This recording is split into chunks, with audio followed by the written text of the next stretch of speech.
This is good though. Actually, we should have started like the show because my intro this week's going to take me like 10 minutes to get through.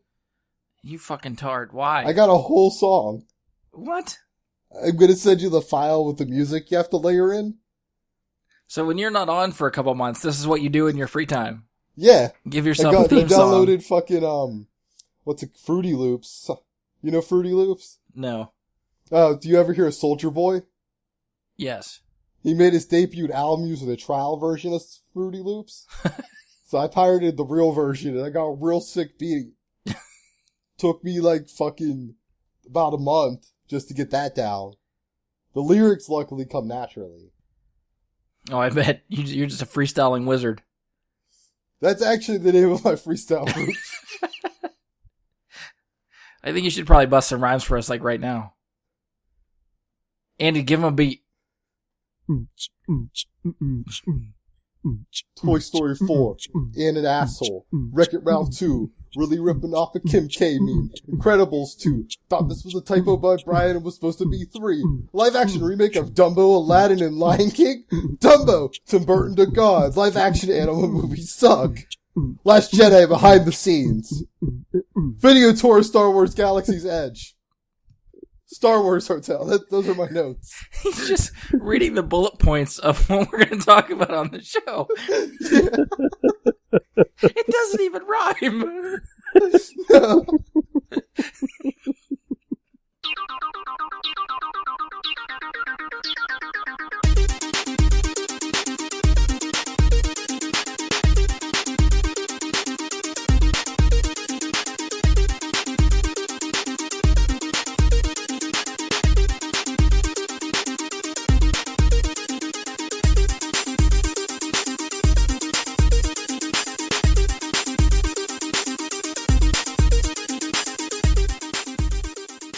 Hello and welcome to another episode of Brian Got Super Friends. I'm your host, Brian Labick.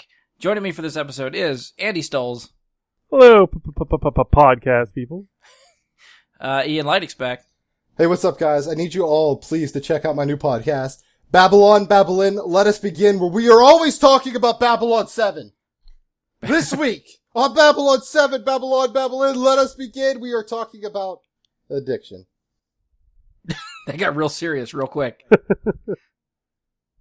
It's a serious topic that I think is overlooked in modern society. So is Babylon 7 related to Babylon 5? Yeah, it's not the sequel, but it's the sequel to the sequel. Oh, shit. I'm already confused. I know, it's been 20 years since that show ended. I'm already lost. You threw me too many loops there. I can't keep track. Babylon 7, where we Babylon and Babylon, let us begin about Babylon 5. So it's just a Babylon 5 show. Yeah, but we talk about addiction. But we're Babylon 7. There's a lot of addiction in Babylon 5. Like, half the characters are alcoholics. Fair enough. See, I didn't know that. That's what you learn on Babylon, let us begin. That's the longest fucking title ever. Go back and listen to my previous episodes. Alright, we do have another guest that isn't quite ready yet, so hopefully Becky will be joining us at some point shortly during the before we get too far into this podcast. And actually, the first time we've had Ian on, I think, since we've done the 100th. I'm really curious. I want to have you on record. Did you listen to that episode? Did we represent you well enough for the 100th? I really liked the beginning because Josh talked about me a lot in a very positive light, and it really encouraged me to continue listening. But then you guys stopped talking about me and were doing like questions or something, so I skipped through all of that, and I got to the clips. Oh, you started with me, which I liked because that was a good chunk of Ian there. But I also hated it because I was like, then there's not going to be so much Ian later. I like it when it finishes with Ian. We try to get you out of the way quickly. That's usually what I go with. That's what you do when I'm on. So you missed like the Bond Battle Royale and all that? Oh, yeah. Yeah, oh, skipped man. all of that. That was a good conversation. Damn it. Apparently, Ian's just very egotistical. He only cares when he's on. See, I like listening to the show when I'm on it, but I'm not in it. That way I don't already know what we're talking about. It's like those are my favorite episodes. Well, I'll try to let you know every time we make a little shout out to you or yeah, write them down and I'll listen to all of those minutes. Timestamp it just so you can listen to those 5 seconds that we mention your name. you could just say, hey, what's up, Ian? And I'd be like, oh shit, there we go. And then I would, stop listening at that point. That's fair. I'll try to remember to do that from now on. Thank you. Just hide it random places. Oh, you should. That'd be cool. Maybe I should do an Ian alert noise. Ian alert. Yeah, that. I'm trying to think how I'd use that. That you know what? Constantly. No, we got shit to cover. We'll figure that out for another time. So I've been mentioning it the last couple weeks that there were 2 conventions that happened with all kinds of news and trailers for us to talk about. I was feeling quite ambitious earlier in the week when I was trying to cover all the news and trailers from D23 and San Diego Comic-Con on this episode. However, after compiling all the stuff I want to talk about, and actually at Ian's suggestion, it seemed like a good idea to split them up. So we're going to try to cover the D23 stuff on this episode. Next week we'll try to get together to cover the majority of the San Diego Comic-Con news and trailers. And since I can already see basically the San Diego Comic-Con episode is going to be pretty packed, I already think I have 3 or 4 trailers lined up for that episode. I don't want to get too bogged down with trailers, because there is some other news that's definitely worth talking about. So I'm going to sort of bump up a couple trailers to this episode from Comic-Con. So specifically, there were 2 trailers released for Netflix. We have a trailer for Bright, which we'll talk about later, and we got a trailer for Season 2 of Stranger Things, which I think... Actually, Ian, did you ever see Stranger Things? I can't remember if you've seen that or not. Nope. Okay. But I nailed that trailer. It'll be real fun when we talk about that with you. Because I know Andy watched it. Andy and Becky were on when we talked Stranger Things review a while ago, after we all watched Season 1. So yeah, we love Stranger Things, so I'm excited to talk about that one too. Big fan. Yeah, I bet you are. So first up, we're going to talk about some D23 stuff. So about 2 weeks ago, Disney held their own convention, D23, where they talk about everything under the Disney umbrella, which is animated films, live-action films, updates to the parks. Everything at this event seems like it has some pretty tight security. So, like, for example, they screened footage for a lot of these movies. Most notably, like, Avengers Infinity War had some footage that was screened there. And none of it, to my knowledge, leaked online after that event. Now, you cut to last weekend when the same Infinity War footage was screened at San Diego Comic-Con, and it leaked everywhere. It was just all over the place. Disney has been trying to take it down all week. As far as I know, they've succeeded, because we tried to look it up, I think, before doing the show, and still couldn't find it. All right, so before we actually get into the topics, we actually had our final guest join. Becky is here now. Say hi, Becky. Hi, Becky. Hi, everyone. I'm not that big of an asshole, sorry. All right, so we have everybody here. We're going to get into the topics finally. So starting again with the D23 stuff. So they started with their Disney animation panel. So the few of the things they talked about and covered for the animation panel were basically release dates for a couple upcoming films. They showed some footage, but again, we can't see the footage. It's not released online, so there's not really much to talk about there. But we did get release dates for Toy Story 4, which is due out June 21st, 2019. Wreck-It Ralph 2, Ralph Breaks the Internet, is set to release November 21st of 2018. And Incredibles 2, set to release June 15th, 2018. So, any one of those movies you guys are excited about that you want to talk about? Incredibles 2! I know, that's the one for me, too. I thought it already came out. Really? What? Yeah, I swear they would have been on 3 by now. I think a lot of people did, which is because it did so well, and with most of their... Oh my god, I'm so sorry. With most of their... No, Bazinga, go away. I'm sorry, this is my dog. She's with now most of famous. the movies... She's not podcast famous. Oh my god. With most of the movies like that do so well, you think that they would automatically do a sequel, but this is kind of unprecedented that they waited so long. I know that there was a reason, but maybe they had difficulty coming up with punny villains. But I want to see the Underminer. But I think, Brian, you're the one who told me that they are coming right at the end of Incredibles 1, right? That was what I read somewhere, yeah, that the sequel takes place almost immediately after where the first one left off, which would put them right against the Underminer. So I don't know if he'll be like the first act villain and not really the villain of the movie. I guess we'll have to wait and see, but yeah, I'm hoping, like you, I'm hoping they pick up right where they left off. Yeah. Well, that's the one I'm excited for the most. I really liked Wreck-It Ralph 1, so I'm excited about Wreck-It Ralph 2. Yeah, I think it's odd to say that I think Toy Story 4 is the one I'm least excited about. Yeah, I wouldn't say I hated Toy Story 3, but 1 and 2 were much better in my opinion. Really? I feel like finished that. I feel like the going opinion is that Toy Story 3 is probably one of the best of the trilogy. Really? I thought it was the most depressing of the trilogy. Well, that is true. But I feel like that's at least... Granted, I don't know if I would agree that it is the best. I don't think that... For me, I think Toy Story 2 is still far superior than 3. I just feel like, from what I've read online and people's opinions and stuff like that 3 gets a lot of credit for being a really good movie. I guess a lot of people aren't used to a third movie being so good. Yeah, I think that's probably a good part of it. Yeah, that's a good point. And is all the original talent attached, except for the ones who've died? I'm assuming. I don't think they had a voice cast listed when they were talking about the movie, or at least not that I knew of. I mean, I'm assuming everybody's coming back. Tom Hanks and Tim Allen are still around, so I don't see why they wouldn't get them. Because I think they voiced the characters even when they've done like the little Toy Story shorts that they've done over the past couple years. Mm-hmm. So I'd imagine they'd come back for a full feature. Ian, anything else? Either one of those? Any of those 3? I mean, Incredibles is the one I'm most excited about. Like, Toy Story, I assumed they had told the story already. Like, I think they went in and covered everything they needed to. Yeah. Yeah, I agree. Which begs the question, what do we think Toy Story 4 is going to be about? Because, yeah, like they said, I think the trilogy rounded out really well. You've had them handed off to another kid. Yeah, so... You had the complete story of, like, what could happen in the life of a toy while matching, like, all the people that watched it growing up, their lives. And now it's more. Yeah. I don't know. I'm interested to see where they're going to take this. Toy Story, The Fast and the Furious 8.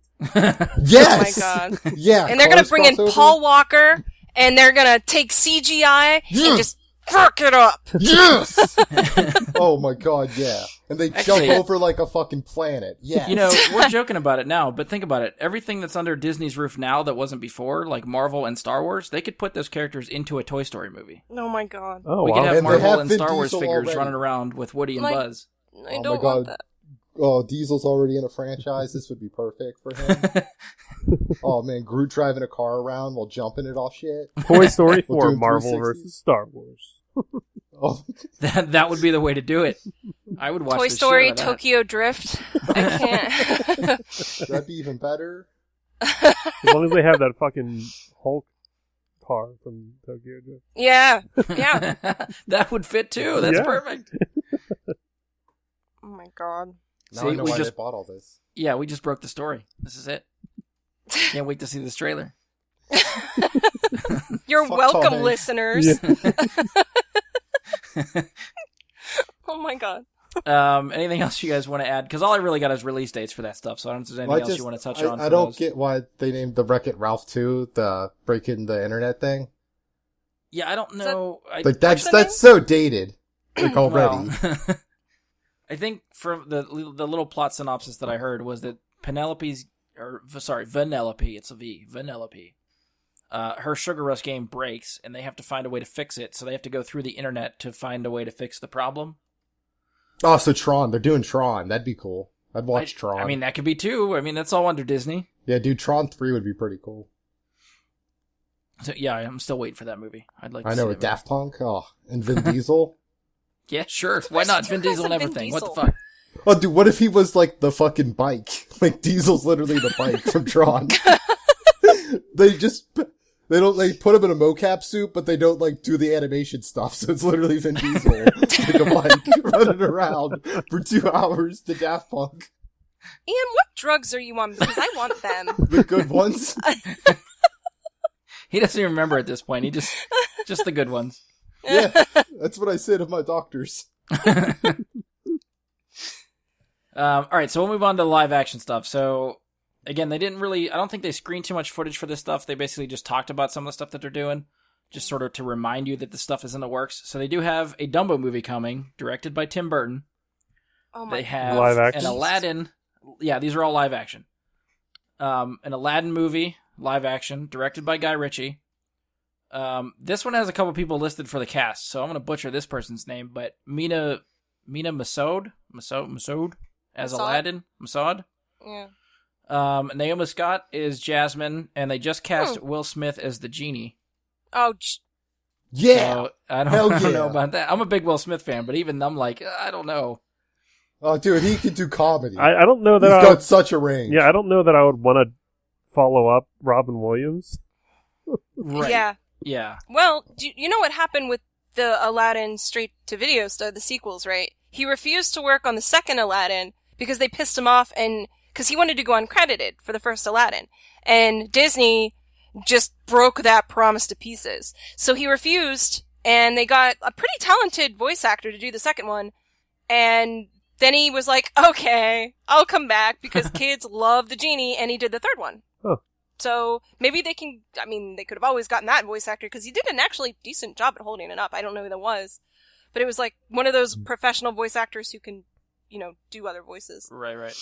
But Will Smith? Okay. Will the genie look like Will Smith? I hope. I hope he just does Fresh Prince gags the whole time. Like, is That's, it, yeah, I want to see Jazz flying out of the palace, Like, is it- like getting kicked out as one of the princes. Oh That would my be God. amazing! Yeah, The- too bad I'll- they don't have James Avery still around to play the king of the palace or something like that. Oh, that would be good. The Sultan, right? the Fresh Yes. Prince of Yeah. Rublamp? Didn't he just recently die, like in the last couple of years, James Avery? Yeah. Yeah. I don't know. Some of these live actions I just don't give two shits about, but the one that concerns me the most is Dumbo because it's fucking Tim Burton. Yeah, I don't know And what the if Tim fuck that movie's gonna be. Well, It's gonna be regular amazing. Dumbo's already dark and depressing. If you think of dark and depressing, you think of, well, Tim Burton. Well, that's true. So, and you know that the mom is going to be Helena Bonham Carter, and you know that Dumbo's probably going to be Johnny Depp or something. Oh my God, There's going to be yes. lots of black and purple and gray, and lots of weird shit. Yep. I hope Johnny Depp refuses to not, show up in person to play the elephant. Like, they filmed him just in really heavy makeup for the whole movie. He's like, I'm ready. It'd be super art house. I would love that. Oh my God. Jack Sparrow the elephant. Oh, See, Lion King I don't get, because unless that's just gonna be basically CG or, super Yeah. tough. Right, that's the other one they're doing, is The Lion King, directed by Jon Favreau, who had a hit with The Jungle Book, so they're using the same type of technology for The Jungle Book to make The Lion King. So depending on how you felt about The Jungle Book, you may or may not be on board for The Lion King. See, I guess, I didn't see it, but based on the trailers, I barely consider that live action with how, CG it is. Yeah, basically. Yeah, the only live-action part of The Jungle Book was the kid. Yeah, Mowgli. The kid. Mowgli was the only one. Talking about it live action in this context makes me think of, real stuff, not just, heavily CG'd with a couple human characters thrown in. Especially Lion King would have no need for a single, person, living thing to appear on film. Right. Like- So I think it's going to be just a lot of, you're right. I think it's going to be a lot of just CG animals that walk and talk. Yeah, it's basically redoing it like the original Lion King, but instead of hand drawing it, you're just using modern technology. Yep, that It's sounds not accurate. really a live action remake at that point. That's what they're classifying it as, so that's what I got to go with. Maybe they'll go on location in the Sahara, and then they'll just Photoshop in all the animals. That would What not was- surprise me either. What was the monkey's name that was the king's shaman or whatever? Maybe they could have somebody in a monkey Rafiki? suit. Yeah, Rafiki, yeah. That could also be Vin Diesel. There we I'm go. guessing Andy Serkis is going to be Rafiki. Well, I'm trying to think. Who did they cast? They cast Donald Glover as Simba. James Earl Jones, I think, is coming back as Mufasa. Well, Avi. And they had a big. Isn't Hugh Jackman going to be Scar? Oh, is he? I missed then. Yeah, I don't know. I can't remember what else the cast filled out. Those are the only two that stick out to me that I remember reading about. I must try to Google this really quickly now. Alright, while you're Googling that, I want to pose a question. Yeah. A general meta one. What is with Disney in these live-action fucking films? Because, holy shit, did John Ratzenberger leave in early 2000s and now they have no ideas? Do they just have a bunch of millennials who just want to, redo old shit because it's from their childhoods? Because I'd like to see something new. Moana was their last kind of big hit that was considered classical Disney release. Whereas a couple, dozen or so years before, Princess and the Frog bombed. They finally got a Minority movie out, and it did really well. But now they're pushing these live actions, and I'll be honest with you, I really have zero interest in seeing them. Which is a fair point. I'd like to see more original stuff as well. But for Disney, these are their money makers now. They could release whatever the hell they want. If it's a remake of a classic, people are going to go see it. Plus, they can re-release the versions for $50 on Blu-ray to coincide with the release. Yeah. Like Aladdin, Jeffrey Katzenberg's going to get $11 billion from each one. I think Aladdin could be real cool if done right. I just could see that working. The other two, it's just going to be weird with how there's basically no humans. Dumbo, I can't of all see the live, of all the Disney movies they want to remake, Dumbo to me is still why? You forget it's a thing. I don't go around thinking about Dumbo ever. Alright, so I found The Lion King on IMDb. IMDb only lists 5 cast members right now. So, Donald Glover, Simba, James Earl Jones, Mufasa. They have John Oliver as Zazu. Really? Oh, wow, okay. I like him. Seth Rogen is Puma. Oh. Yes, there we And go. Billy Eichner down. is Timon. Okay. Wait, who's Timon? Billy Eichner. Oh, okay. Billy in the Street. I like this now. So that's the 5 cast. They don't have Scar yet. So we'll have to see where that ends up. So if it will be Hugh Jackman, they haven't announced it yet. We'll have to wait and see. Oh, come on, Andy. I thought this was inside info. Yeah. Called this morning. He called and talked to Disney themselves. Hugh Jackman called him up just to be like, hey, by the way, I'm going to be Scar. Report that shit. I don't know. So, I don't know about that. I can't picture anyone but Jeremy Irons' Scar. Because he brought such life and almost an empathy to the character. You kind of empathize with Scar, because, he wanted to bring cultural equality. You don't neglect the hyenas. It's not my fucking fault a drought happened during my role. Yeah, I'm sorry. And I know it's Hamlet, but I still empathize with Scar. Well, I feel like if they got James Earl Jones back for Mufasa, why couldn't they get Jeremy Irons again for Scar? I mean, he is the voice who brought those. I mean, I think I said this last time that Ariel Little Mermaid had the best villain song, but he definitely has the second best villain song. Be prepared. Oh, yeah. And I can't picture anyone but him singing it, so... Oh, here's second question. They said that, are any of these gonna have songs? Musicals? Same... I don't know if they talked about that, or at least if I saw anything about that. I don't remember reading anything about that. Because Disney announced that Mulan is not gonna have the music, which is Okay. the best part about Mulan. I would assume Aladdin and Lion King have to have songs because those soundtracks are very iconic. Right. So but they might, Just question. that's just a guess. I don't have any inside information like Andy to go on for these things.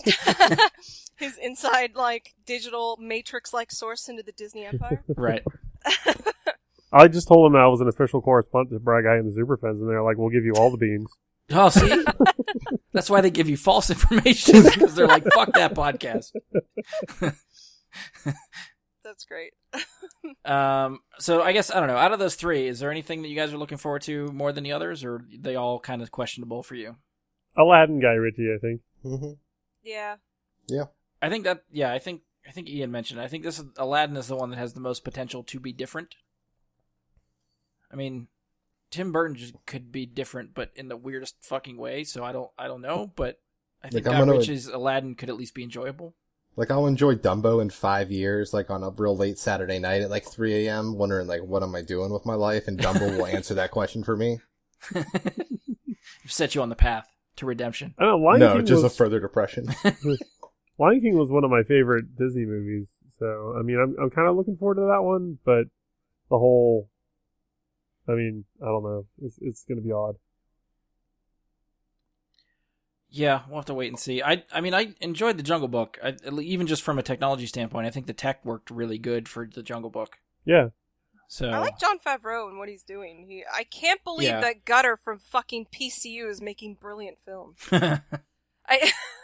Seriously, but I kind of want to see Dumbo in a Schadenfreude kind of way. Just be like, Tim Burton, what did you fuck up now? Yeah. I'm swearing a lot. I'm really sorry. Hey, you're allowed. He puts the explicit tag on this. Fuck. That's what we got the explicit tag for.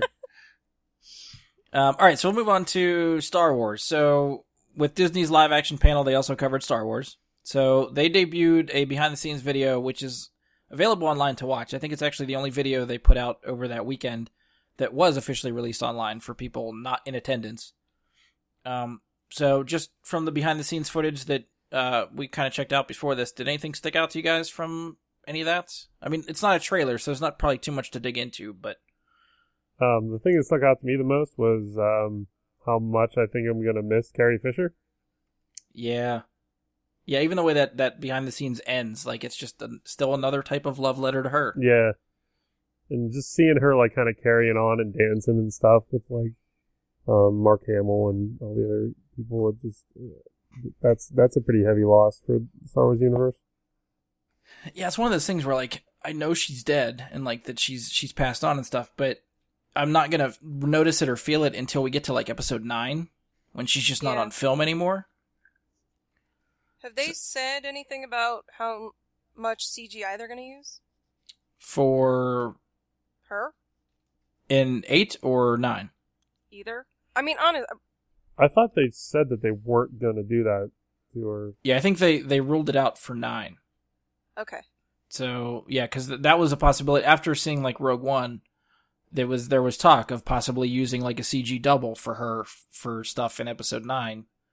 And I think, everything that I had read after she passed was that Leia was supposed to be a very, very integral part of Episode 9, so they really had to, like, rewrite the script after all that.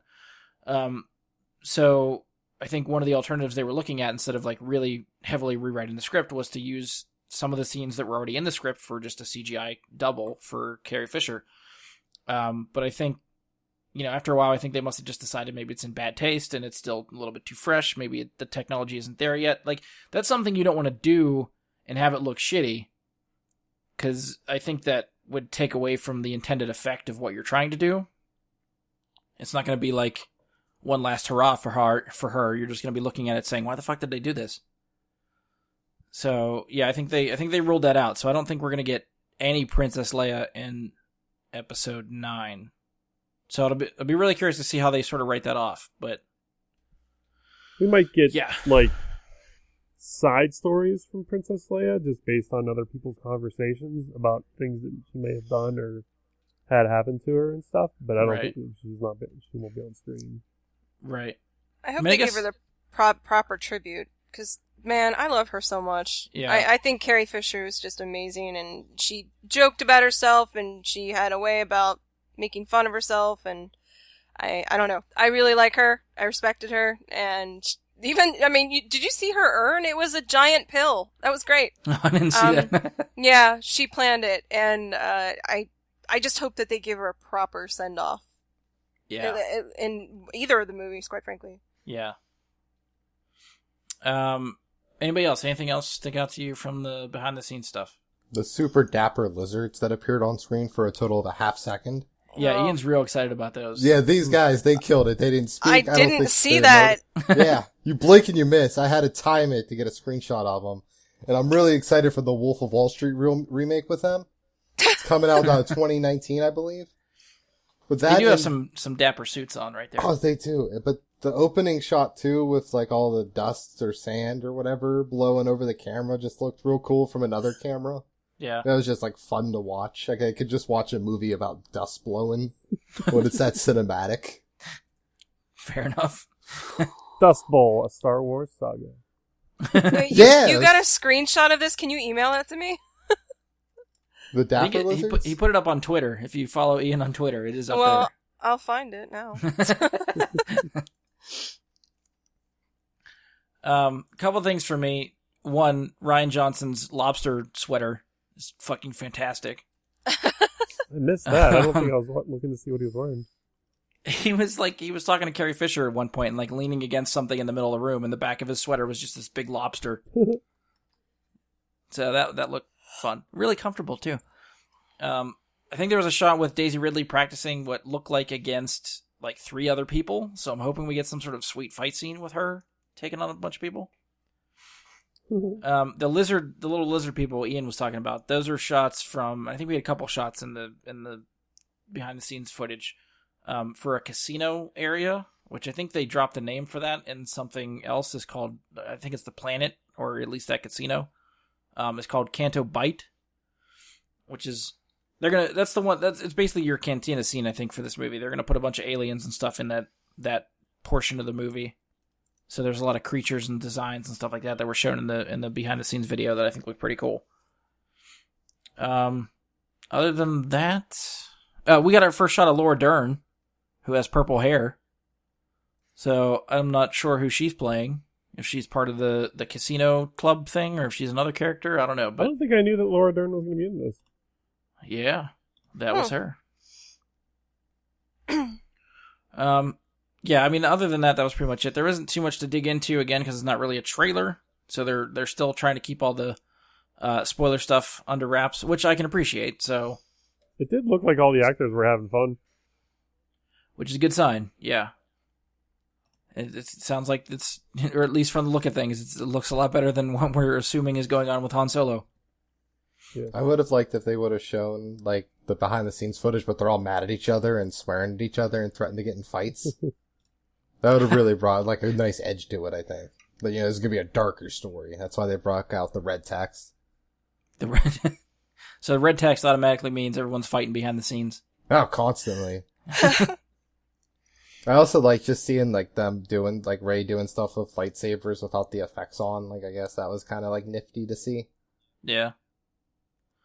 Well, I guess if you've watched any of the Force Awakens behind-the-scenes stuff, like, they basically practiced with, like, if you've seen those, like, Force FX lightsabers, the lightsabers with the glowing blade and everything like that make noises when they hit and stuff. It seems like when they film those scenes, they're basically using stuff like that to fight now. Like, not just a stick with tape around it. Mm-hmm. So I think that's a cool prop to use, because I think they can get, like, the lighting effects from the saber instead of, like, adding that in CG later or anything like that. So I think they work pretty well. All right, we'll move on from there, because I don't think there's too much more to talk about with that. But keeping with the Star Wars theme, Disney also debuted pictures and a short video tour for the scaled model of what the Star Wars portion of Disney World and Disneyland will look like, which is now being called Star Wars Galaxy's Edge. Did anybody check out the video that I had sent, or the pictures that were out? Yep. Saw the pictures, did not see the video. Okay. Yeah, I love the, what was it, the Celebration Star Wars music playing? No, was that? I didn't ceremony, pay attention to the music. The award ceremony. Music. Oh, like the throne room stuff. Yep. Yeah. Okay. Yeah, that park, it looks like a almost like a Mos Eisley type of area for that section of the park. It looks like they've got some life-size ships there. Like, I think there was an A-Wing, possibly an X-Wing. I think a TIE Fighter somewhere in there. Oh, yeah, I saw a TIE Fighter. Obviously the Millennium Falcon is there. Which I think, from what I understand, there's going to be a ride of some kind where you pilot the Millennium Falcon. Ooh, cool. So I think, from what I read somewhere, that the line for that ride goes through the Falcon. So the Falcon that is on the ground in the park is where the line goes. Like, you come up the boarding ramp and you loop around through the ship, so you see the inside on your way into the ride. Oh, it's going to be so hot in there. Probably. Yeah. It's going to suck. I hate Florida.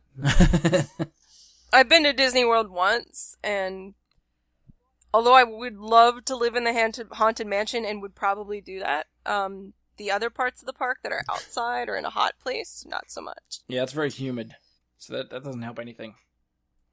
It says that the other ride, they're really hazy on the ride information. Like, yeah.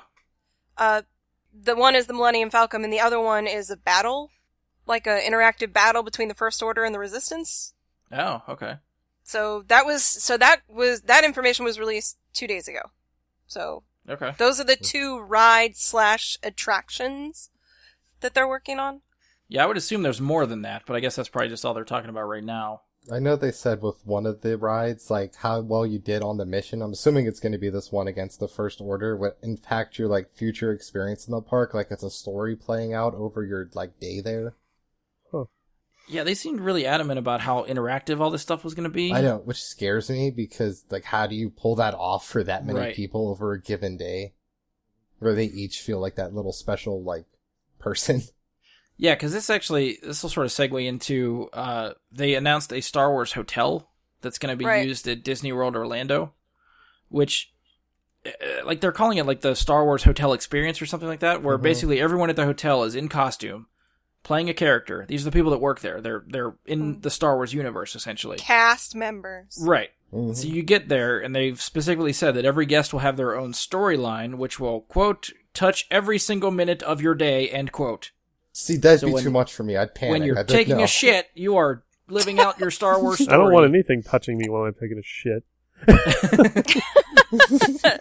Exactly. It just seems very intrusive. Like, people, it'd be cool, but, like, I need some downtime to sort of just relax. Like, even the Star Wars characters gotta just, like, chill out for a little bit.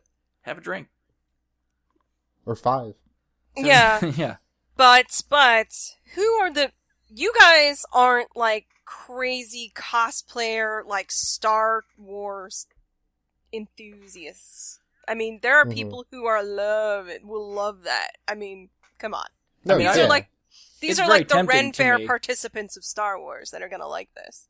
Because I don't usually do cosplay mainly because I don't think I have the time or money to invest in making my own decent costume. But if I go to this thing and they're like, here's a costume for you to wear, be a part of the Star Wars story, I'll be like, fuck yes, sign me up, let's do this. To what point does the immersion take over, though, I wonder? And that's where it's kind of Is this iffy. like a BDSM scene where you gotta have a safe word? A Star Wars safe word? You could just see the Turn the nerd off, you assholes! Or is it more like Ren Fair, where you like, alright, yes, you have heard me, I'm going to go on my iPod and order some more chainmail from eBay. Like, I wonder where that line is drawn, because Disney is amazing at controlling people. Like, they hire psychiatrists and psychologists to do that sort of thing. They are wonderful at doing that sort of thing. But, I mean, they have said that this is their most immersive, intensive place yet. Yeah. Yeah, it all sounds very vague, but the potential sounds really awesome. So, and I don't know, I don't know how many years away this is. Like, I don't know if this is going to be open when the park, like that section of Disney, opens, or if that's going to be after the fact. I'm not sure. Was the other thing they weren't sure if the hotel was going to be on site or somewhere else, which I think could play a big role in how, like, it feels. So if you have to, like, leave the park to go to your Star Wars hotel, you'll lose that, like, bit of immersion. But I don't know. I feel like if you do stuff in the hotel or around the hotel that's supposedly part of that story, like, you don't want to walk out of your hotel and be like, oh, look, roller coasters. Like, that's immediately you're not in the Star Wars universe anymore. But if you're like, I mean, I guess I think it's supposed to be connected to the Star Wars part of the theme park. Yeah. Oh, I got you. Okay. And, like, that would be on site. Like, they wouldn't have it on, like, the opposite end. But, I mean, if it is further away, I mean, they could just put you on, like, a land speeder shuttle. Or freeze you in carbonite on the way.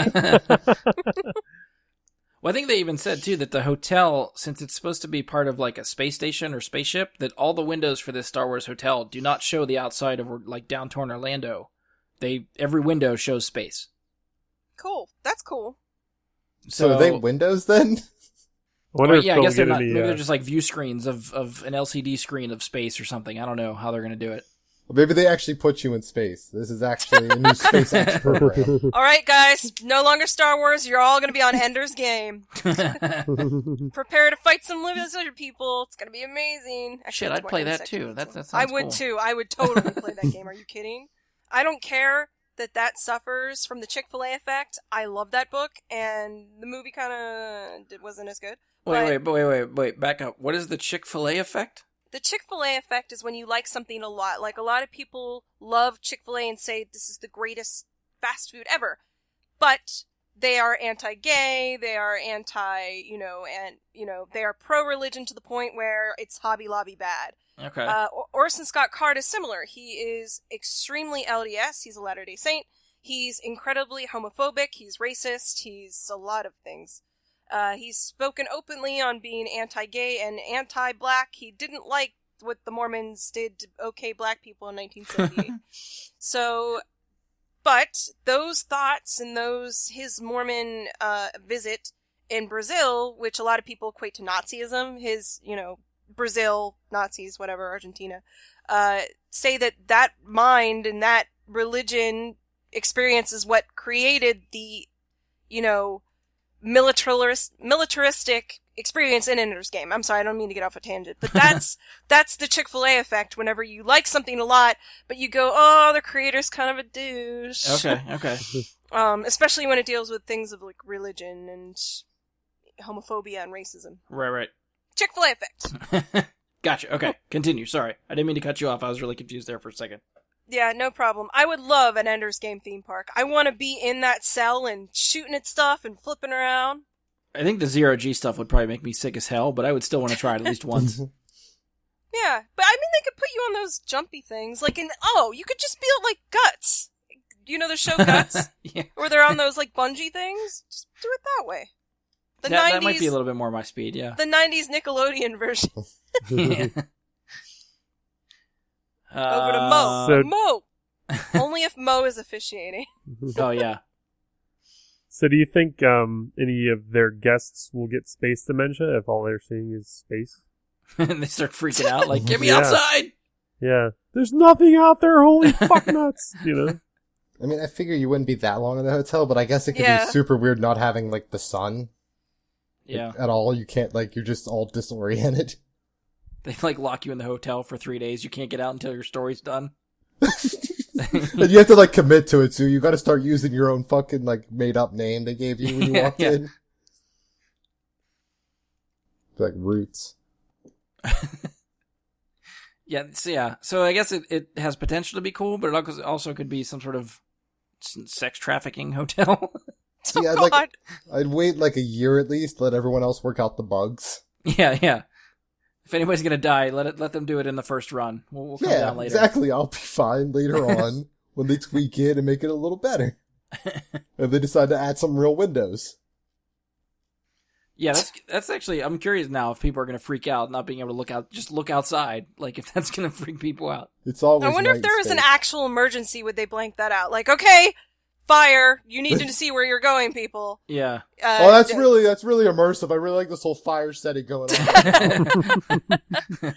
I wonder to what extent they have control. Well, it's Disney. Disney has control over everything, so That's I'm true. sure they'll figure it out.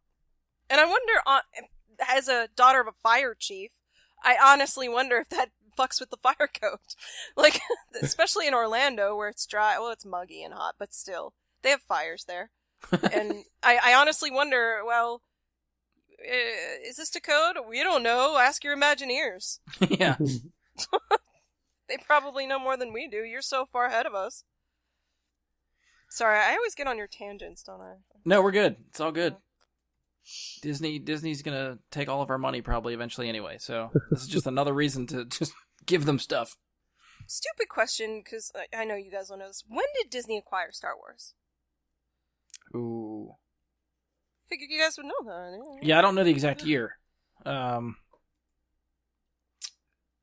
see, because Force Awakens was 2015, so it was probably 3 years before that. So I'm going to say 2012.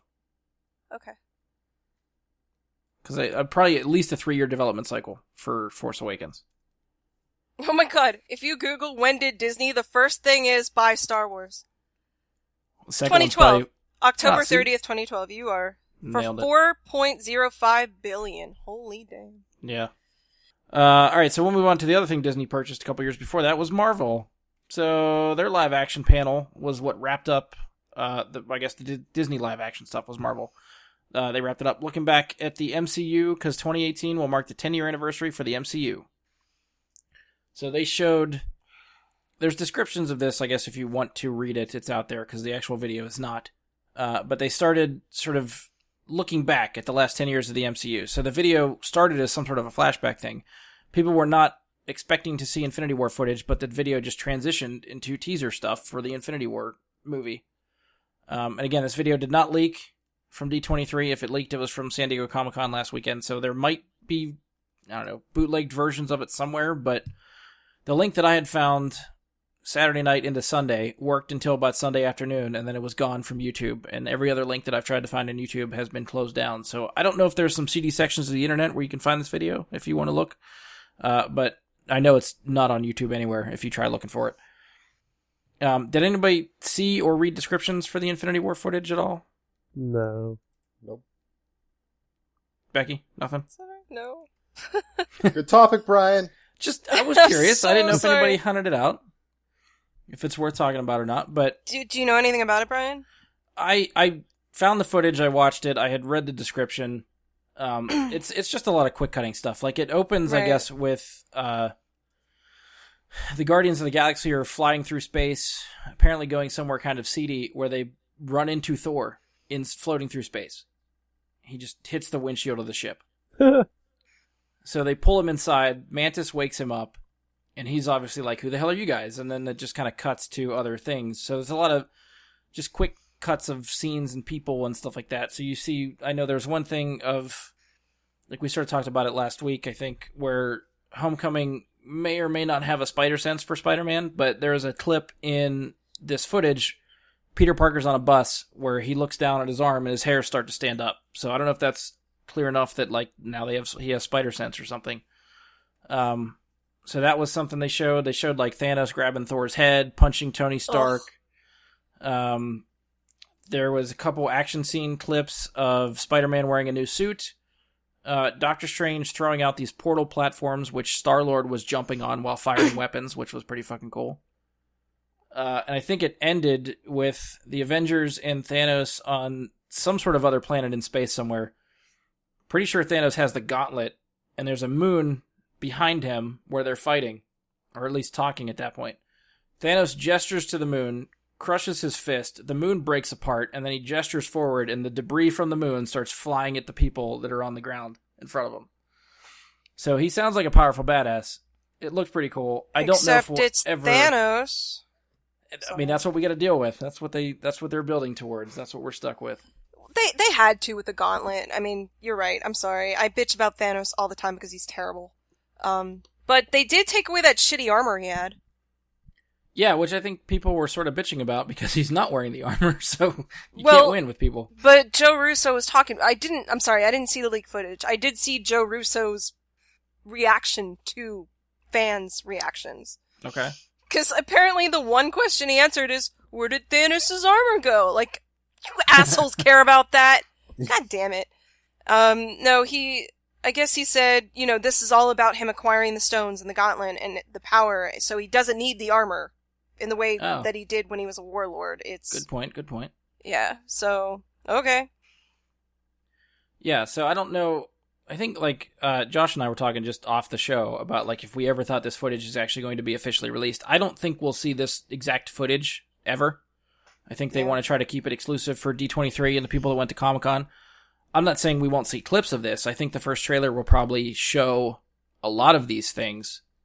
And I actually wouldn't be surprised if the whole Guardians of the Galaxy flying through space and running into Thor is the post-credit scene of Ragnarok. I think that would be a perfect way to lead into Infinity War and have a nice end credit scene for it. Because regardless of what happens in Ragnarok, Thor's flying through space, he runs into the Guardians, they wake him up on the ship, and he just kind of ends with, like, who the hell are you guys? And then you cut to black, and that's your teaser for Infinity War. Like, I think that would be perfect. That would be pretty good. So other than the footage, one thing that was on the floor for D23 was they did have I'm pretty sure it was a life-size statue of Thanos. I think by Saturday morning they had 4 other statues with him. They were covered. Saturday, later that day, probably right before the Marvel panel, they unveiled the statues. So we have 4 other people that will be with Thanos in this movie, probably to fight the Avengers. The 4 other statues that they debuted are being titled as the Children of Thanos. I guess in the comics, from what I read, they're known as the Black Order. So the Black Order includes Corvus Glaive, Proxima Midnight, Ebony Maw, and Black Dwarf. Now, I don't know too much about these characters. Does anybody know anything about these? I have little descriptions that I've found, just to fill in the gaps. Okay. I mean, you can feel free to fill us in. So, the Black Order, also known as Call Obsidian, it's Marvel, and like you said, there's Did you say there was 4 statues? 4. Yes. So Black Dwarf, Corvus, Ebony, Proxima. Did they include Supergiant? No. No Supergiant. Okay. Because, alright, you have to understand, there were 3 versions of this team in forever. Every time they work for Thanos and involved with the Identity Gems. So, Infinity Gems, excuse me. But in the first one, they're under control of the Illuminati, which is, our team minus a few, we don't have the Hood or the Mad Thinker or any of those characters. They're just too small. Okay. I think this is going to be based on the first version. They are a group of they're aliens. They work for Thanos. And they help raise or control worlds where Thanos needs something from them. That's the best. I'm sorry, I suck at talking. They come to Earth looking for the rest of the Infinity Gems. Again, that's at the time and controlled by Illuminati, at the time run by Tony Stark, I think, in the first version. I don't know the Corvus Glaive version. That's when Thanos goes away and he takes over. Okay. I know nothing about that. That is a clusterfuck of 80s. But Supergiant, that's the 5th, and he's one of the original 5 aliens, so I kind of wonder why they took him out. I mean, at least they're keeping him under wraps. I don't know if maybe that's a surprise for later, but they definitely did not reveal or have a statue for him. Well, look, Marvel isn't super great about sticking to the comics. I don't want to spoil you guys of reading, this one comic from the 1990s. But one of them does a big thing and betrays Thanos. Big deal. Okay. And half of them are killed. So, again, it's kind of like how, I don't know, like Guardians, there's betrayal and whatnot. There's obviously betrayal with the Black Order. They don't love Thanos. They just kind of work for him because they get power. Yeah, I'm sorry, I don't want to spoil anything, but I doubt Marvel would take it right from the comics anyway. Yeah. I'm a little surprised again about Supergiant not being there.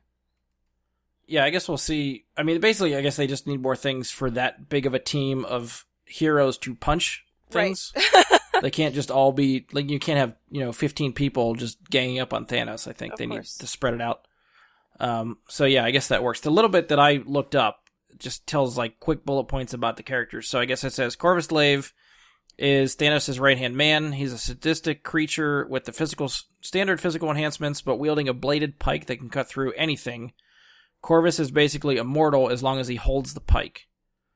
In the comics, at least, Proxima Midnight is Corvus' wife. Master of hand-to-hand combat, wielding a lance capable of becoming light beams with venomous effects. Ebony Maw is a genius who is skilled in the powers of persuasion, capable of convincing anyone to do anything through sinister subtlety. And Black Dwarf is the tank. He's the brother of Corvus and is basically indestructible and super dense. Does that sound about right to you, Becky? Yeah. Supergiant is also in the order, and he's telepathic. Got it. Corvus he's obviously Thanos' second, and there's a version of the Black Order where he takes over when Thanos is defeated. Okay. And he leads the order. But Ebony Maw is a big player. He's not a big fan of Thanos, I'll just say that. Fair enough. But yeah, no, I actually have that little storyline on my wall over there. Whenever I didn't see it, because you know how I feel about Thanos. Yeah. But I actually do like the storyline of the Black Order, and it's not a very popular, if you Google it on Wikipedia, there's not much there. Yeah. You'd have to actually go on the Marvel site. Yeah, I feel like I've heard of Corvus Glaive before. Proxima Midnight, I think I've heard. Ebony Maw and Black Dwarf, those are too new to me. I don't think I know anything about them. Yeah. Yeah, but that should be interesting. They're a real diverse group of aliens, so why they leave out the 5th one to me is still a mystery. I keep saying that, I'm sorry, but I mean, there's only 5. This is a pretty group, like you said, pretty big group of superheroes. Right. Why don't just throw in the 5th one? I mean, yeah. Supergiant does suffer the lamest death of any villain. He gets killed by a dog. A telepathic alien dog, but still a dog. Is that Cosmo? Did Cosmo get him? Lockjaw. Oh, okay. Yeah. So, yeah, but still, it would even it up a bit. I Technically, Lockjaw is like a lot larger than a normal dog. Oh, he's so freaking I guess huge. You gotta give him a little bit there. He's Clifford. Yeah. He's got antenna, too. It's a good comparison. Clifford the alien dog. But no, Lockjaw's still a dog. Anyway, yeah, I don't know. I fucking hate Thanos, though. I'm so sorry I keep saying that, but I think he's so lame. But the director is insistent on this being a new type of more psychological Thanos, and I'm like, okay. Because this is something that they've been working towards for a decade with the Infinity Gems, so. Yeah. Aces. Ian, Andy, you guys got anything to add for this new group? I don't really know anything about them, but it sounds cool. Okay. Ian? I guess I was just surprised because Andy, I didn't really know anything about them, that he has more kids. Which surprised me. I don't know if are they actually his kids, or are they just titling them children of Thanos just because they can? From a quick read I had, it doesn't seem like they're biologically his, at least in almost most of the cases they've appeared. Maybe they're all adopted. Oh, that'd be cool. He's a real great guy. Just adopting all these alien kids. Taking in all these orphans. Yeah. You know what? I just thought of something, and I think I know why they're kicking out Supergiant. Which is? Sorry. So one of the biggest criticisms of Supergiant was that, first of all, in the first iteration it was a dude, and now it was a she, because they wanted to balance it out. So Ebony Maw and Supergiant are the two although they're aliens, so gender is kind of fluid, like Doctor Who. But technically, Proxima Midnight and Supergiant are the two chick aliens. Okay. But there was a criticism that Supergiant made Thanos too powerful because of her telepathic abilities. And because he knew everything that was about to come, and I think that's why they killed her off by the dog, because he was just too powerful. I guess telepathy is kind of similar to the, which one? Ebony Maw is capable of convincing everyone to do something sinister. Like, I feel like the power set is sort of similar. Right, but Ebony Maw is always going to fight. I mean, unless, again, they could take a completely different direction than the comics. Ebony Maw's one of the few that actually questions what Thanos does and might not tell him the truth, whereas Supergiant was just feeding information directly into Thanos' brain. Okay. I'm sorry, just side thought of why they might have excluded her/him. That's fair. This is for Becky and Ian, because when Andy and I when we recorded for the 100th, this is a question that came up. So we have technically already answered this one, but I'll throw this out there for you guys. Which Avengers, because it's confirmed that some will die, which Avengers do you expect to die in Infinity War or Avengers 4? Huh. It's a good question. Who do I want to die or who will die? Yeah, I don't know if personal preference will play into this and all. Well, let me ask you this. Do we know which Avengers will be in it? I think it's a safe bet that everyone. Like the whole team? Like... yeah. Okay. I'd be pretty sure you could put anybody on the table that has appeared in... Anybody that's at least definitely had a solo movie. We know Black Widow and Hawkeye are going to be in it. The Guardians, and that should pretty much cover everybody, I think. But, alright. Is, like, Hank Pym gonna be in it? Do you know what I mean? I don't know about Hank Pym, but I think Scott Lang could. Actually, you know what? No, I don't think I've seen Ant-Man or the Wasp in any of the stuff for this movie yet. That's why I want to know how deep are we getting, because, like, I could see, like, Loki dying. I could see Iron Man dying because he's had 1,000 movies. And I don't know. I don't think they get rid of Thor. Well, here's the kicker, is that Ant-Man and the Wasp have a movie in between Avengers Infinity War and Avengers 4. So they won't die in Avengers 3. If anything, maybe Avengers 4. But if their movie does well, I'm sure they'll kick them back for a third movie, so they're probably pretty safe. Okay. So I think if I chose 3, I'd say Loki, Iron Man, because Iron Man has been around for a while. And maybe if they had to balance it out by killing off a chick, Scarlet Witch? Because she's got this sad background, and she's... I mean, well, and they haven't shown this in the films thus far, but her powers hurt her.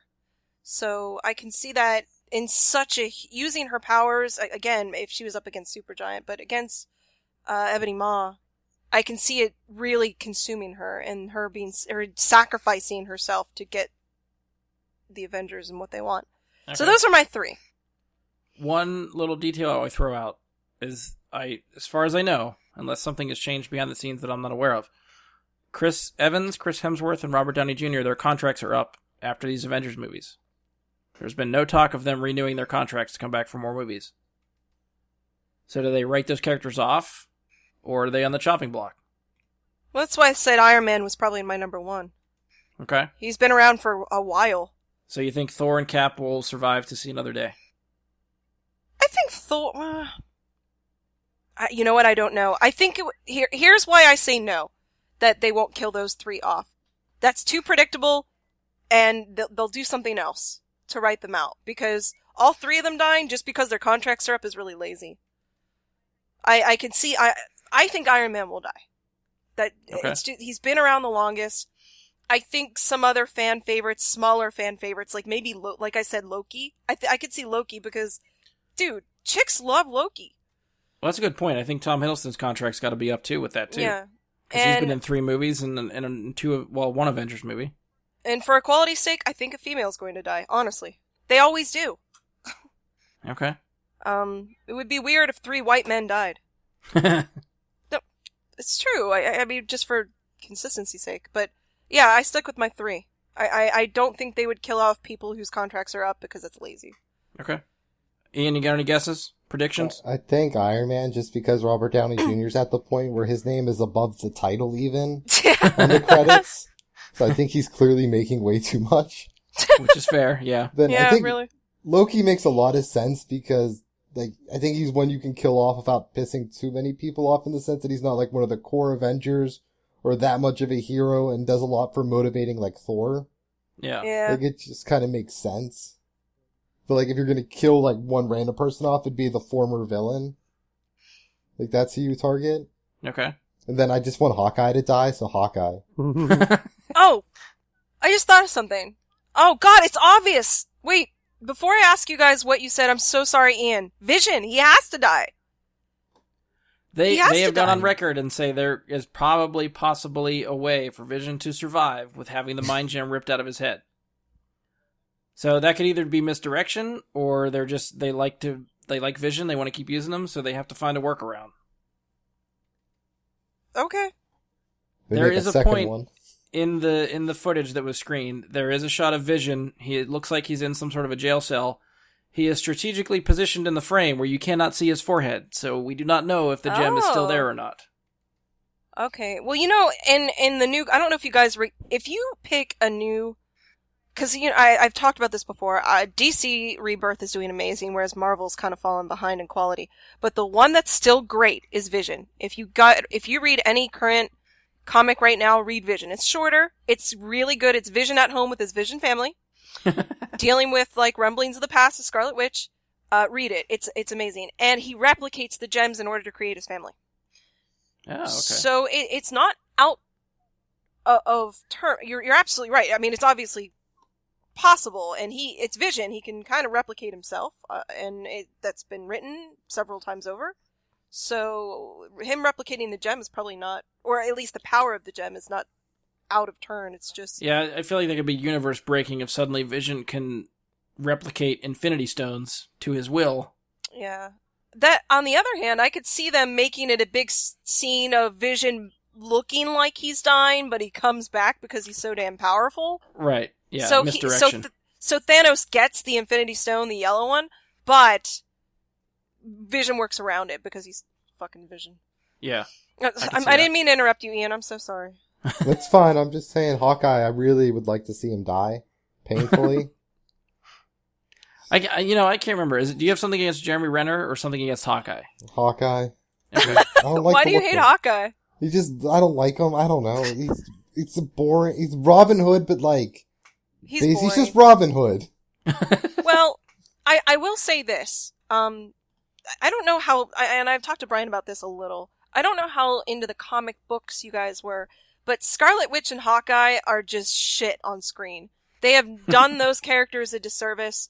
Hawkeye, I mean, you know how I've gone on a rant about Scarlet Witch before, but Hawkeye is a lot more powerful and interesting in the books. Mm-hmm. But you're absolutely right. On screen, he's terrible. Well, they're definitely relegating him to supporting character and not giving him too much to do to overshadow the people that are higher build. This is, I guess, they treat him more like a proper Avenger member, where he just seems more like one of the suits that just happens to have like a costume. But he's got a family. Yeah. So he's got something to fight for. So there's one thing that I read somewhere today, I think when they were talking about Spider-Man's suit, even from like Homecoming, where it's like Stark teched out. Why does Stark never give tech to Hawkeye or Black Widow when they definitely could use it? I would see I could see Black Widow refusing, honestly. Which is a fair point. Because she's more of a spy, highly trained, and she kind of refuses a lot of tech. But they always seem outgunned. Like, some Stark tech would go a long way to even the playing field. Right, but that's the whole point of... And her new book that the new book about Black Widow started out really shitty, but has gotten a lot better. It's very James Bond-like in how she's up against these tech-heavy villains and counterparts, and she uses her wits to get around it. So okay. I support her in that, and as for Hawkeye, he sucks. Sorry. It's very rare that I agree with Ian about That's true for most people and me. I feel bad for Hawkeye's storyline in the MCU. I really do. Yeah, I think Jeremy Renner got the short end of the stick. I think he signed on to play what the character is in the comics, and they just haven't given it to him yet. He's like, oh, is there a short about me? Oh, it's Thor again. All right. You were supposed to be on a farm taking care of your children. Oh, all right. Yeah, right. Andy, do you remember who you answered for when we recorded the 100th? I think you and I were sort of on the same page. Yeah, we were on the big three. Yeah, so I think we're putting money on Thor, Cap, and Iron Man. Because they're all very replaceable. I mean, there's a female Thor now. Captain America's been replaced, 3 times? Oh, yeah. And Iron Man's replaced. Yeah, Iron Man. There's a female Iron Man. She's Iron cool. Woman. And even if they don't go that route, I think someone even suggested like Rhodey taking over for Iron Man. So that's another route they could go. Yeah, you could just have War Machine become Iron Man. Because I think we've all agreed we do not want them to keep these characters alive and have these actors' contracts expire and then just have them be recast. Yeah, I'd rather not write them out, kill them off. Do not recast. Recasting, I think, is a bad decision. Well, I guess then what do you do in like another 10 years? Like, you either have to reboot the universe or recast these people, or we're really going to start digging for people like heroes to put in these. I would be surprised if the MCU goes into like Phase 7 or something like that. You think they're just going to stop making them? No, I think they'd reboot. I think reboot is a solid option for them. Maybe last another 10 years and then they'll decide to reboot. Because again, it's just the age of the actors. If they want to keep using these characters for what they are, eventually they have to cast somebody younger. Yeah, I think they're more likely to, I guess, just to recast, and then kill off everyone, like 3 people in this one. Well, that's the thing, is they're building up all these other solo films for other characters. Like, you can see the second wave of Avengers already there. They're in the wings waiting to go. Yeah. Doctor Strange, Spider-Man, Captain Marvel, all these people can replace these big 3. They want these guys to carry the torch when these guys are done. I'm sorry, I think of the books. I wonder how strongly they're gonna do the takedown of Thanos to the books, because Nebula plays a big part in that. Right. Karen Gillian loves that character, and she plays it well. I mean, they're laying the breadcrumbs for that, if you've seen the Guardians movies. Yeah, she doesn't take down Thanos, she reverses the Infinity Gauntlet's production. And allows the superheroes to take him down. So that's the book. But I mean, from the Guardians movies, I think Nebula's on the path to redemption. So yeah, she's cool. She's just a cool character in general. I like her. Yeah, Karen Gillan does a good job. Yeah, I've always liked her ever since Doctor Who. Anything else to add for Infinity War Marvel stuff, or we'll just jump onto these two trailers to talk about and sort of wrap it up? Nothing? Alrighty. Alright, so that's all the D23. That wraps up the D23 stuff we want to talk about. As I mentioned, we're going to pull 2 trailers up from Comic-Con just to talk about this week, because we're going to be probably trailer heavy next week. So from San Diego Comic-Con, we got a couple trailers for Netflix. One's a movie, second season of a Netflix series coming. So the first one we'll talk about is Bright, which is a Netflix original movie directed by David Ayer, stars Will Smith and Joel Edgerton. It seems to be set in, I think, LA, in a world where there's like elves and orcs and fairies and magic and all kinds of shit going on, so that seems kind of weird mashing together, but it looks really fucking cool. I think I had no idea what to expect from this trailer, but I was actually really surprised how well it looked, so I don't know, what did you guys think? I think it looks cool. I actually am more excited to see this than I was Suicide Squad. Yeah. Well, this, I think Ayers even, for the panel for this, he made a dig at DC. Like, I was actually allowed creative freedom. This is not some bullshit PG-13 mandated movie. Like, comments like that. So you know he's digging at Suicide Squad. Yeah, of course. I think it looks awesome. I love this alternate Earth with, humans and mythical creatures and, Nick Jacoby, the character played by Joel Edgerton, he's an orc or an elf. I think an orc. He's an orc, yeah. That's cool. Yeah. But there are elves in Bright. I know that. Yes. Yeah, it looked like it. Well, don't they have their own little, ghetto? Didn't they show that? Like, there was an elf containment place they were going to. Oh, I missed that. So is this a brand new story, or is this based on a book? This is a to brand my new knowledge, story. I don't think it's based on anything. Yeah. I think it's an original thing. It's brand new. Although Max Landis wrote it. Oh, did he? Okay. Yeah. I didn't realize he was on the writing credits. Yeah. Who's Max Landis? He wrote Chronicle, American Ultra. He the one that I watched the most was Dirk Gently's Holistic Detective Agency on BBC. He's 2 years younger than me. He's doing all this shit. God damn it. Whenever I see highly engaging people that are successful and they're young, and I go, "Aw, be older than me," so I don't feel like such a loser. But no, he also wrote. Did any of you guys? So I told you before I really like sci-fi. He wrote Channel Zero.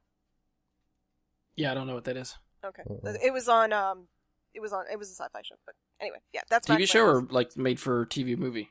Made for TV movie on Sci-Fi. It was a horror film. Okay. It was his first. But yeah. Okay. But no, I think this looks really cool.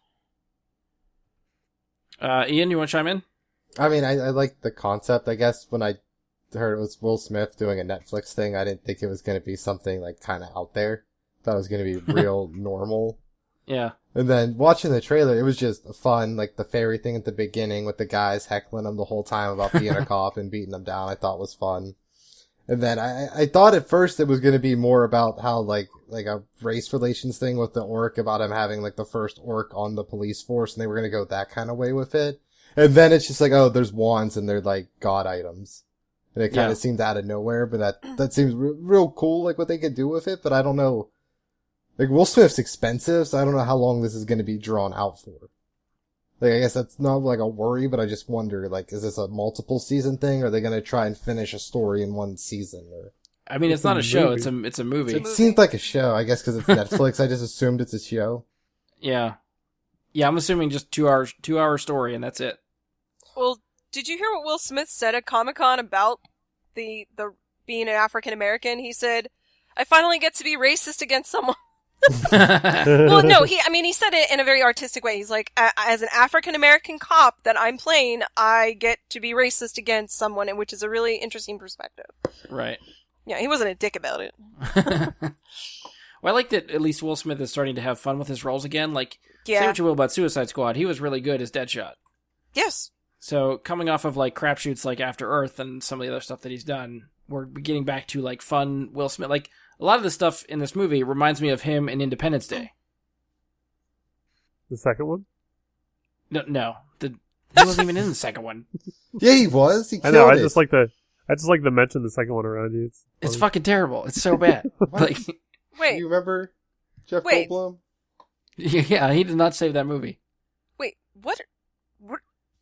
Independence Day 2. Oh no, that's terrible. Yeah, it's just terrible. movie. Remember that school bus full of kids? No, it's fucking terrible. It's so bad. Then Jeff Goldblum awful. showed up, and that was like his dad the whole time. I love Jeff Goldblum, but I hate that movie. Yeah, I agree. I still haven't seen it. You should watch it. Terrific, It's real good. Saw it in theaters 5 times. It's totally worth it. Wait, are you serious, Ian? Yeah, I just sat there. They just kept playing it. You never cease to amaze me, Ian. You know, I think I talk too much and I'm a little crazy, and then I'm on a show with you and I feel better. Becky, it's okay to call him on his shit because he bullshits. Didn't I just do that? All right, anything else to add for Bright other than I think we're all on board with it. I definitely want to check it out. Comes out December. Nice. I think like a week or so, or less than a week after Star Wars. So are we going to get a Bright 2, The Whitening? Oh. Again, we'll have to wait and see, I guess. See, I don't know. It really confuses me because it's not going to get a theatrical release, so I don't know how this movie's going to make money. By subscribing for a month. Netflix has got a lot of money. Yeah. See, I was just reading something that the money they are paying out for these original movies and series cost more than what they're getting back in subscriptions. Yeah, but then they don't have to pay for like future content from like Fox and stuff because they'll just have their own that you can watch forever. Like in the long run, it pays off for them because they'll stop eventually paying. They'll just cut the Fox and well, CBS, you see more and more like everyone is trying to start their own streaming service. Like Fox is pulling their stuff back. Like I know, they lost Futurama and other stuff because Fox wants to launch their own. So I think eventually we're gonna get to the point where everyone's gonna try and have their own. So they're trying to build up on having all these originals ahead of time. Right. Especially with Netflix stuff, I think it's a little harder for people to pirate like day one. Like you have to wait like a week so you get like a couple more people interested. Yeah. Then like with the TV stuff, it's out within a second of the show finish airing that night. Yeah.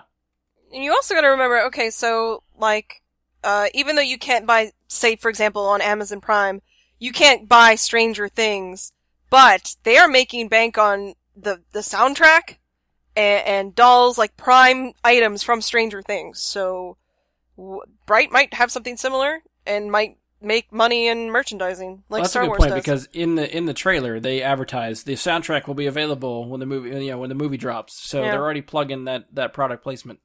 Yep. But I think Becky gave us probably our best segue to go into Stranger Things. So I guess this was, I can't remember when, but this was a while ago. We were all pretty much except for Ian, because apparently he hasn't watched the first season. What?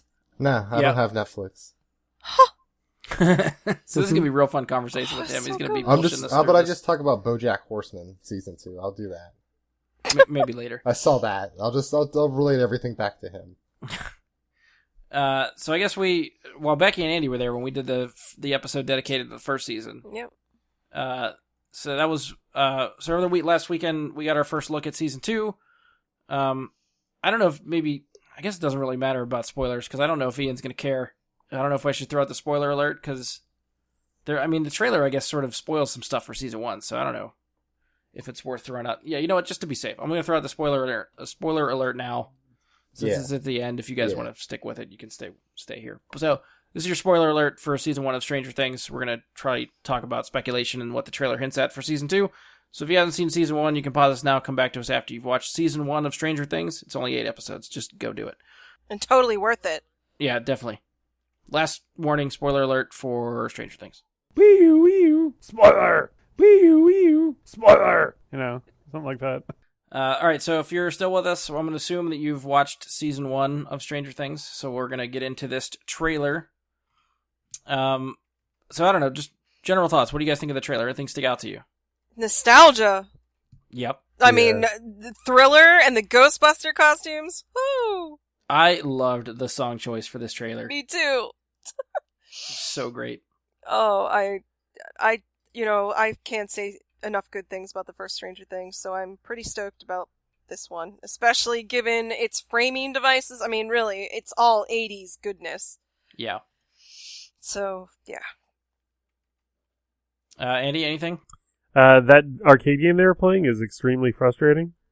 Oh, Dragon's Lair. That Fuck game that. sucked ass. Fuck I just that remember game. plunging quarters into that fucker and dying constantly. That's all you did. What Die. game was it? Dragon's Lair? Dragon Quest? Oh, God. You know what? Dragon Dragon Slayer. Slayer, yeah. Dragon's Lair, Slayer- no. Yeah. Dragon's Lair, yes.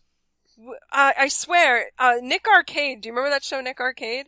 They had Yeah. 80s games on, and there were always two of them that were like, they had Bubble Bobble, and everyone would pick Bubble Bobble. And then the assholes at the end of the week would get stuck with the hardest games. And Dragon's Lair was one of those games. Because No one wanted to play there's no it. visual cues of like where you should move and what directions you should, because you're watching like a cartoon. Right. Yeah. But it doesn't tell you how to interact with the environment to get to the next stage It's or bullshit. boss or anything. Yep. Ian, just for the record, did you even watch the trailer or you just... Yeah, I watched the trailer. Okay. I have it written down right here. Dragon's fucking tails, DuckTales is terrible. That kid saw the weird tentacle monster and then drew the tentacle monster. And there was waffles. Okay, so he did take some notes. Some of that all checks out. Did I It miss was the in my waffle? rap at the beginning. No, I just knew about the waffles. There weren't any in the trailer. I was just trying to impress Brian. I'm slightly impressed. Yeah, I think the song choice for the trailer I thought was fantastic. Mm-hmm. Just seeing Ghostbusters stuff, like I love Ghostbusters enough that if you see the kids in Ghostbusters costumes, like that's gonna be fantastic. The fact that they actually look like they trap something in a trap Yeah. looks fun as hell. Mm-hmm. My first ever lunchbox was a Ghostbusters lunchbox in first grade. Nice. Yeah. Actually, you know what? Mine might be too, because I think I had the real Ghostbusters one. That was what I had. Yeah. With the Slimer, what do you call it that holds liquid? Thermos. Yeah, thermos, canteen, Yeah. whatever. Yeah, thermos. You got it. I'm not that great right now. So sorry. But yeah, that was my first one, and I think the same nostalgia, it hit me. I loved it. So I think I had to go refresh and sort of listen to it back, but when we talked about Stranger Things before, which was episode 64, again, Becky and Andy were there. We tried to theorize what we expected to see in season 2. I think we were trying to figure out what happened to Will, because that was sort of the cliffhanger of season 1. When we sort of talked about that in that past episode, I think Becky and Andy, you guys both kind of agreed that Will now has some sort of powers where he, at the very least, you guys expected him to be able to cross over to the Upside Down. Yes. And possibly not be able to control it just because he's not sure what he's doing, and maybe have some powers similar to 11. That is correct. Which I think checks out for this trailer, so I think you guys nailed it. Yeah. Ha! High five us! Boom! Called it. Because I mean, I don't know if I can still stick to this theory, but I was thinking because Will was coughing up slugs that he was going to turn into the next Demogorgon. Right. Which there's no hints of that in this trailer, so I don't know if that's something that could still happen, if I'm just going way out there in left field pulling my theories, but... Hey, 'cause we Mulder definitely survived get the black another oil. monster. What's that? Mulder survived the black oil in the X-Files, and so can Mikey. That's Will. Will, sorry. God damn it. I'm Mike's the I'm other having one. the worst normal aphasia tonight, like really. I met 2 comic book artists today, and I screwed up their names when I met them. No, it's normal aphasia. I blame that. Yeah, anything else for you guys stick out for Stranger Things other than, like, we're really excited? Was that like a thing where you can see monsters, the one kid, like in season 1? Is that like the whole show? He didn't... No, He he didn't- got sucked he over got- to the other yeah. side. And the other So- side has monsters, or Yes. is this a new, Yes. but he doesn't just see them like constantly? No. Okay, because I like that a lot. It reminded me of I just finished reading Clean Room, where like people can see monsters and stuff, and like I Okay. guess that concept where people almost think you're crazy because you see something they can't. Like I like that as like a thing in a story, like like it's something different. So I would like something like that. I think Well, the first season had a little bit of that because Will disappears and then starts appearing to his mom, and she's the only one that sees him a couple times, so she starts to seem like the crazy one, and everyone doubts her. So there's I guess parts like that. So I guess the it's first season. cool like that where something's true for a character, but they can't prove it to anyone else, and everyone starts to assume they're crazy. I like stuff Right. like that. Yeah, the problem, I guess, with this one, I guess sort of with your point, is that, yeah, Will's seeing all that stuff, but if he starts telling people about it, which it seemed like he's doing in the trailer, the people he's telling were there through season 1, so they have no reason not to believe him. Right. So I think he has a good, I don't know, like a trust net for this season. People he can confide in and to help him. But poor Will, like, all this shit seems to be happening to him. He's captured for the first season. Now he's got these crazy fucking powers and being haunted by monsters. How about 11, man? 11's got to work. If I was Winona Ryder, I would never let him out of my house again. Especially knowing where he had been. Like, well, you're not leaving. Unless he demonstrated some sort of power. Yeah, well, I think I'm getting whatever sort of happened to him at the end of last season and into this next season, he probably hasn't been telling anyone. Like, he's just playing it off like he's fine. Not hiding about it, not talking about it. And now it just must get to the point where it's bad enough where it's freaking him out and he doesn't know what to do, and that's when he goes for help, and now he's getting tested on, and now they're trying to figure out what's wrong with him, and yeah. But even the teaser, like, for that big fucking tentacle monster thing, I really want to see what the hell what happens with that thing, because I don't know how the hell they're going to fight that thing. Yeah, I'm really hoping it's not like a Cloverfield fucking thing. Yeah. And this is premiering right before Halloween, right? Which would be... Yes. I mean, it's great. October 27th. Nice. So, yeah, that should be... I guess let me ask you this. Do you guys have any other predictions that we maybe didn't talk about prior to seeing that? Like, we talked about predictions, I think, for Season 2 when we talked about Season 1, but we didn't have a trailer then. So now we have a trailer giving us some hints for Season 2. Do you have any predictions or theories of what we could see for Season 2? It's tough. Sorry. Go ahead. I think they'll get more into 11's background. Okay. That's my... I think she'll be back. She'll be a major player, and I think that they're gonna flash back to her background a little bit more. Maybe her early childhood. Maybe her actual parents? Yeah. So. Andy, what do you got? Yeah, you don't see a lot of 11 or the sheriff in this trailer. You see just little snippets of them. A lot of it's the 4 kids. Yeah. And Will. So I do think Becky's right. I think they are going to do a lot of that, but they're kind of keeping that in the shadows because I think anything that they do show would be very spoilery. Yeah. Yeah, I mean, come to think about the trailer, I don't feel like it spoils too much of really anything. Like, it gives us a lot of teases and hints and stuff, but plot-wise, we still don't really have any idea what's going on or what they're trying to do. Nope. Yeah. Which is good. I was happy to see Steve back. Nancy and Jonathan. Hey, Steve's pretty awesome. He came around for me by the end of season 1. Same here. Steve. We got Nancy and Jonathan. Looks like they're still monster hunting, which is awesome. Cool. But what about Barbara? Oh, God. Yeah, there's no Barb in this trailer. Is she officially gone? Is anyone still looking for the justice for Barb? Yes. Hashtag justice for Barb. .com. Is Steve / John Ralphio coming back? Yeah, he was in the trailer. Oh yeah. Oh, okay. I must have missed him. Yeah, I totally missed him then because I did. He is so bland and his hair is so off-putting that I usually just gloss over him. Oh. He even had the spiky bat that he had in the first season. God, well. Yeah. the Negan bat. Oh yeah. I don't know about you guys. I'm planning on watching season 1 again before season 2 premieres. Me too. Still got a couple months to go, but yeah, that's definitely on my list of things to do. I watched the first season in a 24-hour period, so... Jeez. Is that what you plan to do again this time? You gotta remember, up until a couple months ago, I was in the hospitals a lot, and they wake you up every 2 hours, so you basically, you're on your iPad or watching TV the whole time. I had my iPad, I watched Stranger Things in 9 hours. So, I just watched the whole thing. Yeah. I'm not one of those binge type people. It's mostly when I'm sick. So I was sick and I watched Stranger Things, and it's funny because I went to the Humans, my other podcast, and I'm like, guys, watch it so we can talk about it now. And one by one, they were like, oh my God, this is the best thing ever. So it worked. Good. I'm glad you converted them because it's an awesome show. Yeah. So there you go, Ian. If you need stamps of approval, you got 3 of them here. Yeah. Yeah, they got anime on there now. Free trial Netflix and watch it. Ian seems more like a Crunchyroll dude. Oh yeah, a year-long subscription, year 2 now.